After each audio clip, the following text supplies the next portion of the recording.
নমস্কাৰ এই মুহূৰ্তত জনাইছোঁ এক গুৰুত্বপূৰ্ণ খবৰ।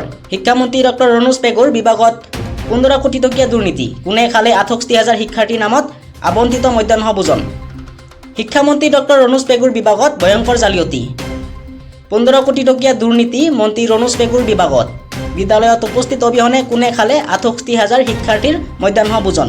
বুৱা শিক্ষাৰ্থীৰ মধ্যাহ্ন ভোজনক লৈ বিভাগীয় তদন্ত মন্ত্ৰী ৰণোজ পেগুৰ। হয়, বিগত এবছৰে ৰাজ্যৰ বিদ্যালয়ত উপস্থিত নাই 68,000 শিক্ষাৰ্থী।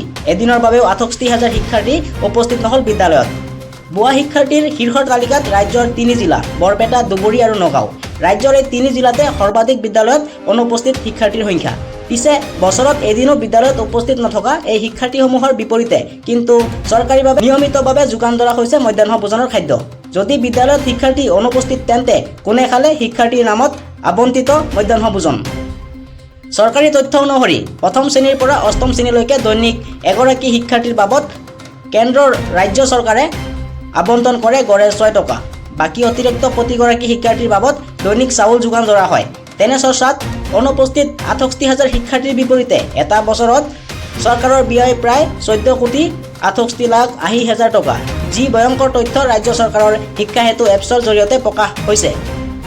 পিছে প্ৰশ্ন হৈছে, এদিনলৈ বিদ্যালয়ত উপস্থিত নথকাকৈ কেনেকৈ খৰচ হ'ল শিক্ষাৰ্থীৰ নামত আবণ্টিত মধ্যাহ্ন ভোজনৰ ধন। তেন্তে কোনে খালে শিক্ষাৰ্থীৰ নামত আবণ্টিত মধ্যাহ্ন ভোজন?